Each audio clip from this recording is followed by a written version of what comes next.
ಬಳಿಕ ಉಪಮುಖ್ಯಮಂತ್ರಿ ಅವರು ಚಿಕ್ಕಬಳ್ಳಾಪುರ ತಾಲೂಕಿನ ಗಿಡ್ನಳ್ಳಿ ಗ್ರಾಮದ ರೈತ ವೆಂಕಟೇಶ್ ಅವರ ಜಮೀನಿಗೆ ಭೇಟಿ ನೀಡಿ ಬರ ಪರಿಸ್ಥಿತಿಯನ್ನು ಖುದ್ದು ವೀಕ್ಷಿಸಿದರು. ಈ ವೇಳೆ ರೈತರು ರಾಗಿ ಬಿತ್ತನೆಗಾಗಿ ಜಮೀನನ್ನು ಸಿದ್ಧಪಡಿಸಿದ್ದರೂ ಮಳೆ ಕೊರತೆಯಿಂದ ಬಿತ್ತನೆ ಮಾಡಲು ಸಾಧ್ಯವಾಗಿಲ್ಲ ಎಂದು ಅಳಲು ತೋಡಿಕೊಂಡರು. ಇದಕ್ಕೆ ಪ್ರತಿಕ್ರಿಯಿಸಿದ ಡಾ ಜಿ ಪರಮೇಶ್ವರ್, ಎಲ್ಲ ರೈತರು ಕಡ್ಡಾಯವಾಗಿ ಬೆಳೆ ವಿಮೆ ಮಾಡಿಸಿಕೊಳ್ಳುವಂತೆ ಸಲಹೆ ನೀಡಿ ಸ್ಥಳದಲ್ಲಿದ್ದ ಅಧಿಕಾರಿಗಳಿಗೆ ಬೆಳೆ ವಿಮೆ ನೋಂದಣಿ ಪ್ರಕ್ರಿಯೆಯನ್ನು ತಕ್ಷಣವೇ ಕೈಗೊಳ್ಳುವಂತೆ ಸೂಚಿಸಿದರು. ಚಿಕ್ಕಬಳ್ಳಾಪುರ ಜಿಲ್ಲೆಯ ನಂದಿಗಿರಿಧಾಮದಲ್ಲಿ ಕರ್ನಾಟಕ ಪ್ರವಾಸೋದ್ಯಮ ಅಭಿವೃದ್ಧಿ ನಿಗಮದಿಂದ ನಿರ್ಮಿಸಲಾದ ಮಯೂರ ಸನ್ರೈಸ್ ರೆಸ್ಟೋರೆಂಟ್ ಅನ್ನು ಪ್ರವಾಸೋದ್ಯಮ ಸಚಿವ ಕೆಜೆ ಜಾರ್ಜ್ ಉದ್ಘಾಟಿಸಿದರು. ಪ್ರವಾಸೋದ್ಯಮ ಅಭಿವೃದ್ಧಿ ನಿಗಮದ ಅಧ್ಯಕ್ಷ ಎಂ ಶ್ರೀನಿವಾಸ್, ವ್ಯವಸ್ಥಾಪಕ ನಿರ್ದೇಶಕ ಪಿಆರ್ ಶಿವಪ್ರಸಾದ್ ಸೇರಿದಂತೆ ಮತ್ತಿತರರು ಉಪಸ್ಥಿತರಿದ್ದರು.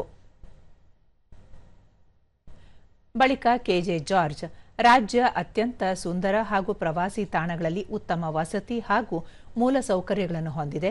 ಆದರೆ ಅದರ ಸಂಪೂರ್ಣ ಸಾಮರ್ಥ್ಯವನ್ನು ಬಳಸಿಕೊಳ್ಳಲಾಗಿಲ್ಲ. ಉತ್ತಮ ನಿರ್ವಹಣೆ, ಆಧುನಿಕ ಸೌಲಭ್ಯಗಳು, ವೃತ್ತಿಪರ ಆದ್ಯತೆಗಳ ಮೂಲಕ ಅಂತಾರಾಷ್ಟ್ರೀಯ ಮಟ್ಟದ ಕಾರ್ಯಾಚರಣೆ ಪದ್ಧತಿಗಳನ್ನು ಅಳವಡಿಸಿಕೊಂಡು ಈ ಆಸ್ತಿಗಳಿಗೆ ಹೊಸ ಮೆರುಗು ನೀಡಲಾಗುವುದು ಎಂದರು. ಅತಿಥಿ ದೇವೋಭವ ಎಂಬ ಭಾರತೀಯ ಆತಿಥ್ಯ ಸಂಸ್ಕೃತಿಗೆ ಪೂರಕವಾಗಿ ಉತ್ತಮ ಸೇವೆ ಒದಗಿಸುವುದು ಹಾಗೂ ಹೋಟೆಲ್ಗಳ ವಿನ್ಯಾಸ, ಸೌಲಭ್ಯಗಳ ಸುಧಾರಣೆಗೆ ಆದ್ಯತೆ ನೀಡುವುದಾಗಿ ಹೇಳಿದರು. ನಂದಿ ಬೆಟ್ಟದ ಮೇಲ್ಭಾಗಕ್ಕೆ ವಾರಾಂತ್ಯದ ದಿನಗಳಲ್ಲಿ ವಾಹನಗಳ ಪ್ರವೇಶವನ್ನು ನಿರ್ಬಂಧಿಸಲಾಗುವುದು. ರೋಪ್ ವೇ ಕಾಮಗಾರಿಯನ್ನು ಶೀಘ್ರವಾಗಿ ಅನುಷ್ಠಾನಗೊಳಿಸುವುದಾಗಿ ತಿಳಿಸಿದರು.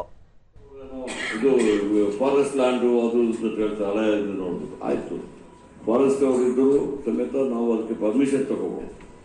ಅದಕ್ಕೀಗ ನಾವು ಈಗಾಗಲೇ ಅವರು ನಮ್ಮ ಎಂ ಡಿ ಅವರು ಹೇಳಿದಂಗೆ ಒಂದು ಆಫೀಸರ್ನ ಅದಕ್ಕಾಗಿ ಇದು ಮಾಡಿದ್ವಿ. ನಾವು ಸಮೇತ ಎಲ್ಲ ಪ್ರತಿಯೊಂದು ತಗೊಂಡು ಫಸ್ಟ್ ರೋಪೇ ನಂದಿ ಬೆಟ್ಟಕ್ಕೆ ಅದನ್ನು ಬೇಗ ಫಿನಿಶ್ ಮಾಡುವಂಥ ಕೆಲಸ ಮಾಡೋದಕ್ಕೆ ನಾವು ಪ್ರಯತ್ನ ಮಾಡ್ತೀವಿ ಅಂತ ಹೇಳಿ